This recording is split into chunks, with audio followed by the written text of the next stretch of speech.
Larissa, nanay mo, Umakyat po. ano ginagawa? Wala naman po, may tinitingnan lang sa cellphone niya. Yari ka, Pitch. Facebook ba? Itoy, Hoy!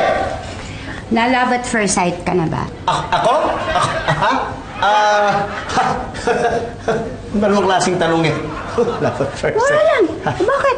Masama ba magtanong? Sagutin mo lang. Na-love at first sight ka na ba? Hindi. Kahit kailan? Kahit kailan, kahit kanino, kahit saan. Hindi.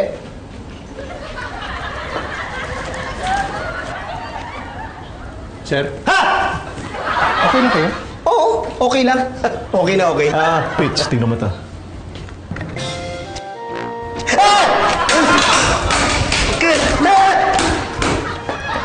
Cellphone ko yan. Paano lumabas to sa timeline ko? Hindi ko naman friend sa Facebook si Judy ah. Hindi ko alam. Tay? Hey! Oo! Agat na po muna kami. Oo, sige. Oo. Sandali. Sa Facebook pa, pagka may nag-post ng picture, pwede niya akong itag kahit hindi ko siya friend. Hindi po. Pero kung may friend ho kayo na nag-like, may kita nyo. Bakit to? May gusto kayong itag? Hindi, wala. Sundan mo na si Clarissa. Uy, sir. Ay, nag-like nito. Ang bihira ka. Ikaw nag-like eh. Malay ko! Alisin mo yung like na yan. I-unlike mo. O, paano ko maalis eh? Sinira mo yung cellphone ko. Bihira ka, oh. Pitoy, Bakit? Oo. Ha? may isa pa akong tanong. Anong? Kung halimbawa, may kakilala tayo na hiwalay na sa asawa. Sino ba yan? Huwag mo na tanongin. Halimbawa nga lang eh. Oo na, halimbawa lang. O yun na nga, hiwalay sa asawa. Tapos merong gustong makipagrelasyon sa kanya. Ano ang dapat mong sabihin? Wala. Kasi sa TV lang nangyari yung mga ganyan. Anong sa TV lang nangyayari? Yung mga nasa TV nga, galing sa totoong buhay yun eh.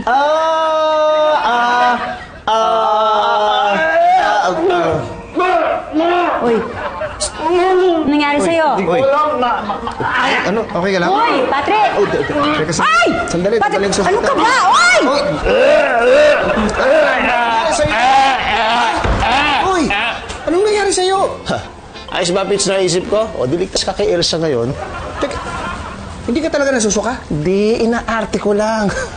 Okay. Pitch, nasusuka na talaga ako. Hindi nga. Uy! Huwag dyan! Huwag!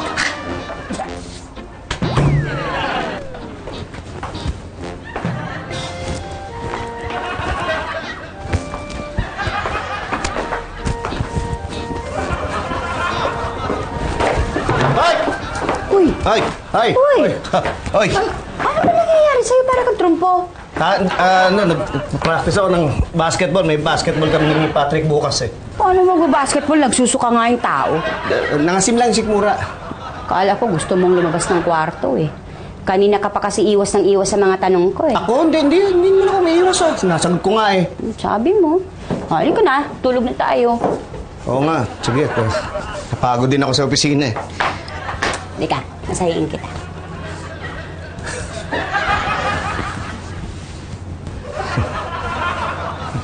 Nga pala, naalala mo si Judy? Oo na! Naalala ko paano hindi ko maalala eh. Sa kanya ako nalabat first sight. At saka siya rin yung unang bumastid sa akin. Nagkita kami, tumatawid siyang ganyan. Nasagi ko, kailangan dali ko sa ospital. Na-traffic kami. Kaya lumiko kami, dumakabit sa may motel. Merong room boy, nagpa-selfie sa akin. Kaya nakita kami, tapos nung nadala ko sa ospital, nag-selfie uli kami. Nakita doon sa likod, may obigaan niyo nakasulat. Lahat ng pictures nakalagay sa Facebook. Oo na! Tapos ka na. Oo! Hindi nakangiti. Ha? Hindi ka galit? Ba't ako magagalit? Naikwento na lahat ni Judy sa akin yan eh. Alam mo na. Nag-message siya sa akin pagkatapos niya akong i-add sa FB. Oh, wala naman nangyari, di ba? Wala nga.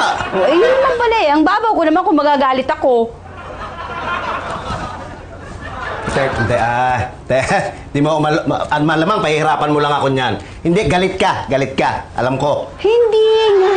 Nag-usap na nga kami. Nakita ko na rin yung mga litratong sinasabi mo. Oh, nakita ko nga. Hindi ako galit. Tapos. Uy, bakit? Ang dami mong tanong. Kasi itong si Reggie, ang dami rin kasing tanong sa akin tungkol sa kanila ni Didi. Ay, yung mga tinatanong mo sa akin, para kay Reggie yun? Oo. Nakakaawa naman rin yung tao kasi litong-lito.